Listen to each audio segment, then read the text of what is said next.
बोले सत्यनारायण भगवान की जय। देवभूमि ज्योतिष संस्थान के देवभूमि धार्मिक यूट्यूब चैनल में आपका स्वागत है। आज के इस वीडियो में हम बात करेंगे कि पूर्णिमा कब है। पूर्णिमा पर खीर जो बनाई जाती है, चंद्रमा की रोशनी में रखी जाती है, वो किस दिन रखी जाएगी, क्योंकि पूर्णिमा इस बार 2 दिन है।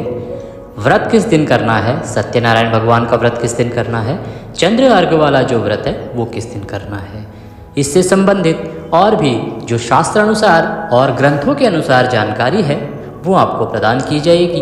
इस पूर्णिमा का बहुत अधिक महत्व है, बहुत अधिक महिमा है शरद पूर्णिमा की। इसी के साथ कार्तिक का पवित्र माह आरंभ होता है, कार्तिक स्नान आरंभ होता है। उससे संबंधित महत्वपूर्ण नियम का वीडियो भी आप अवश्य देखिएगा। अभी बात करते हैं शरद पूर्णिमा की। उससे पहले एक निवेदन है कि कृपया वीडियो को लाइक कीजिए, कमेंट बॉक्स में जय सत्यनारायण भगवान, जय भगवान विष्णु लिखना ना भूलें, क्योंकि जब आप भगवान का नाम लिखते हैं ना तो उससे एक ऊर्जा उत्पन्न होती है, पॉजिटिव वाइब्रेशन कहते हैं उसको। वो आपके आसपास की ऊर्जा को अच्छा करती है। दूसरा, अगर आप पौराणिक मान्यताओं की बात करें तो भगवान का नाम लिखने से आपको भगवान का आशीर्वाद प्राप्त होता है। आप सभी देखते आए हैं कि बुज़ुर्ग माताएं बहनें एक कॉपी बना लेती हैं, उसमें कॉपी में राम राम राम राम या अपने जो भी इष्ट हैं, कोई भी भगवान है, उनका नाम लिखती रहती हैं। क्योंकि जब आपके द्वारा वह नाम लिखा जाता है तो उससे एक ऊर्जा उत्पन्न होती है, भगवान का आशीर्वाद प्राप्त होता है। इसीलिए वीडियो को देखते देखते कमेंट बॉक्स में अवश्य लिखें जय सत्यनारायण भगवान या जय विष्णु भगवान।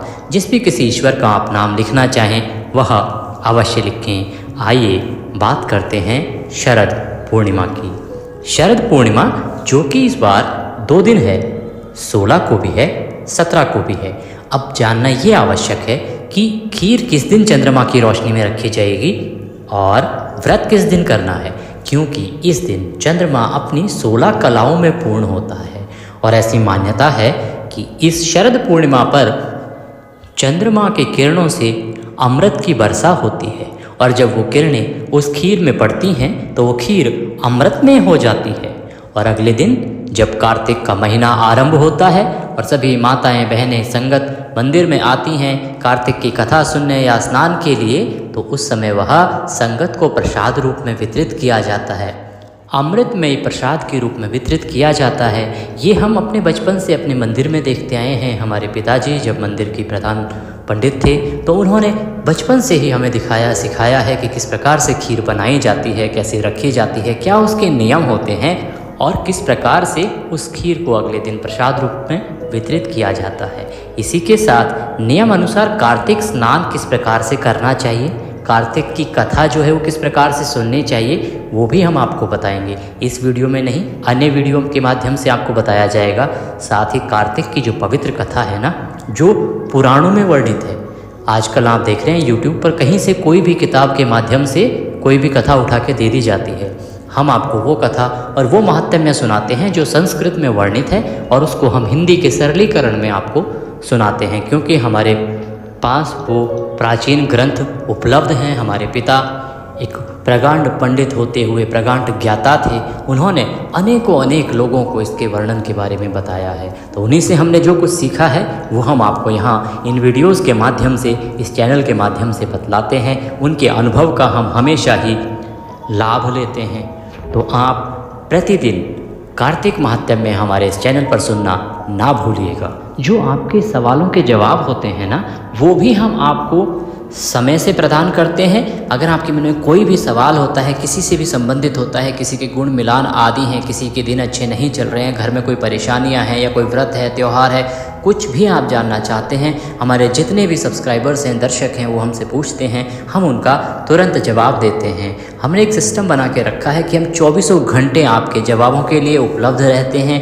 हमारा लाइव वीडियो हमेशा चलता है जिसमें हम आपको सभी प्रश्नों के जवाब देते हैं। तो कोई भी सवाल आपके मन में हो तो ये देवभूमि जो YouTube चैनल है इस पर आप लिख दीजिएगा, आपको सवाल का शीघ्र ही जवाब मिल जाएगा। चैनल पर लगातार सुनते रहिए, जो भी हमारी ज्ञानपूर्वक जानकारियाँ आती हैं, कथाएँ आती हैं, और हर एक माह का महात्म्य भी हम आपको यहाँ सुनाते हैं। देखिए, हम आपको सबसे पहले बता दें, ये जो पूर्णिमा है ना, इसको कोजाग्री पूर्णिमा भी कहते हैं। हमारे शास्त्रों में लिखा है कि इस दिन रात्रि के समय यानी निशीय काल में देवी लक्ष्मी और इंद्र दोनों ही घूमते हैं और कोजाग्रही अर्थात कौन जाग रहा है।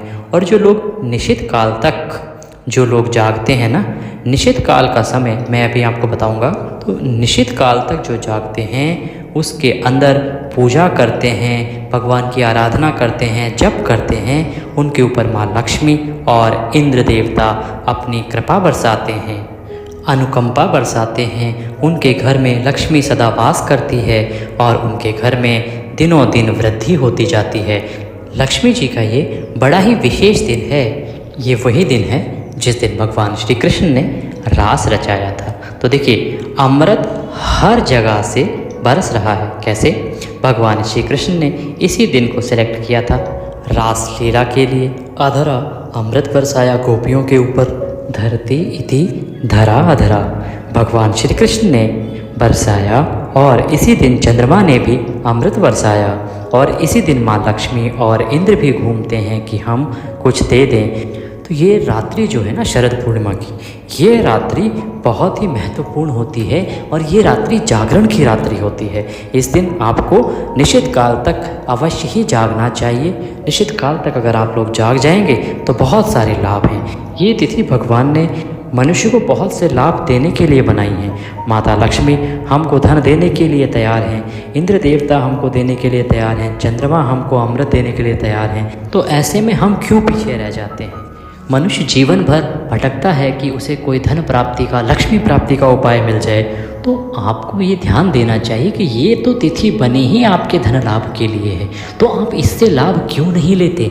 ये बहुत महत्वपूर्ण दिन है और इसीलिए इसको कोजाग्रही पूर्णिमा कहते हैं। तो इस दिन आपको जागना जरूर है। और आपको क्या करना है? देखिए, आपको व्रत करना है, पूजन करना है ना पूर्णिमा का, तो वो आप करेंगे 17 अक्टूबर को आपके लिए व्रत पूजन का दिन है। परंतु 16 की रात्रि को कोजाग्रही पूर्णिमा है। तो कोजाग्रही जो कि निशित काल के अनुसार निर्धारित होता है और जो निशित काल में पूर्णिमा है ना, वो 16 की रात्रि को ही। इसीलिए 16 की रात्रि को कोजाग्री पूर्णिमा होगी और 17 को व्रत पूजन होगा। इस चीज़ का ध्यान रखिएगा। 17 की रात्रि को नहीं जागना है आपको जागना है 16 की रात्रि को। और जो पूजन होता है ना, रात को आप खीर रखेंगे, 16 की रात्रि को खीर रखनी है। उसका विधान क्या है, खीर किस प्रकार से आपको रखनी चाहिए, साथ में आपको माँ लक्ष्मी और इंद्रदेव की पूजा कैसे करनी चाहिए, भगवान कृष्ण की पूजा कैसे करनी चाहिए, क्योंकि ये रात्रि इन 3 देवताओं के लिए ही है। ये 3 ही देवता हैं जो इस रात्रि पर आपको बहुत कुछ दे सकते हैं। तो इनकी पूजा से संबंधित हम एक अलग से वीडियो बनाएंगे, उसको आप अवश्य देखिएगा। अगर कुछ और सवाल हो तो आप हमसे पूछ लीजिएगा। अभी हम बात कर लेते हैं निशित काल की और साथ ही बताते हैं आपको कि भगवान सत्यनारायण का पूजन जो है वो आपको किस प्रकार से किस दिन करना है, क्योंकि अगली वीडियो में हम बात करेंगे उस दिन 16 अक्टूबर को कोजाग्रही जो पूर्णिमा है और निशित काल में किस प्रकार से पूजा करनी है इंद्रदेव की, माँ लक्ष्मी की और कृष्ण जी की, कैसे खीर आपको रखनी है चंद्रमा की रोशनी में, उसके बारे में। सत्यनारायण भगवान का पूजन अर्चना आप करेंगे 17 को। प्रातः उठिएगा, स्नान आदि करके भगवान भास्कर को जल देके और उसके बाद आप भगवान सत्यनारायण की पूजा कीजिएगा। भगवान को स्नान कराइएगा, भगवान को तिलक लगाइएगा, फूलों की माला पहनाइएगा, घी का दिया जलाइएगा। व्रत करने का और कथा का पूजन का संकल्प कीजिएगा। संकल्प की विधि हमने पहले भी आपको बताई है। अगर नहीं ज्ञात हो, नहीं वीडियो देखा हो तो आप हमसे कमेंट करके पूछ लीजिएगा, मैं आपको अवश्य ही उसका लिंक भी भेज दूंगा। उस विधि से आप संकल्प करके उसके बाद भगवान सत्यनारायण की कथा कीजिएगा। सत्यनारायण की कथा आपके इसी चैनल पर लाइव भी की जाती है, साथ में वीडियो भी अपलोड किया जाता है। तो वीडियो चलाइएगा और पूरी सत्यनारायण भगवान की कथा सुनिएगा। कथा सुन के आरती कीजिएगा। भगवान को पंजीरी का भोग लगता है इस दिन, पंजीरी बनाइएगा। पंजीरी कैसे, आटा लीजिएगा, उसको थोड़ा भूनना है, उसमें शक्कर अर्थात बूरा मिलाना है, थोड़ा सा घी डाल लीजिएगा। ये पंजीरी हो गई। उसमें अब आप थोड़े ड्राई फ्रूट चाहें तो डाल सकते हैं। केले के छोटे छोटे टुकड़े डाल के काट के अवश्य डालने हैं और पंचामृत बनाना है। घी, दूध, दही और शहद के साथ शक्कर, इन 5 चीज़ों को मिलाना है। दूध में कच्चा दूध लेना है आपको, प्रयास कीजिए। अगर गाय का मिलता है तो उत्तम है। उन 5 चीज़ों को मिला के पंचामृत बनाइएगा। पंचामृत और पंजीरी के साथ भगवान को भोग लगाइएगा। भोग में तुलसी का पत्ता अवश्य रखिएगा, अन्यथा भगवान जो है भोग स्वीकार नहीं करते हैं। भगवान सत्यनारायण, भगवान विष्णु को हमेशा तुलसी के पत्ते के साथ ही भोग लगाइएगा। भोग लगा के भगवान को जलाचमनी कराइएगा और इस प्रकार से आपका जो दान पुण्य का कार्य है वो आप कीजिएगा। किसी ब्राह्मण को भोजन कराइए, उनको दान दक्षिणा आदि देके विदा कीजिएगा। सत्यनारायण भगवान की जो पूजा अर्चना या कथा की दक्षिणा अगर आप भेजना चाहें तो हमें पेटीएम UPI के माध्यम से भेज सकते हैं। तो इस प्रकार से आप पूजन कीजिएगा। बाकी जो वीडियो बनाएंगे हम निशिता काल में पूजा कैसे करनी है उससे संबंधित। अभी आपको एक बार बता देते हैं कि जो निशिता काल है ना वो है कब, क्योंकि निशिता काल पूरे भारत में एक साथ नहीं होता है। हर जगह हर स्टेट में अलग अलग समय होता है। तो कुछ स्टेट का समय यहाँ आपको हम बता रहे हैं, उसको आप नोट करके रख लीजिएगा।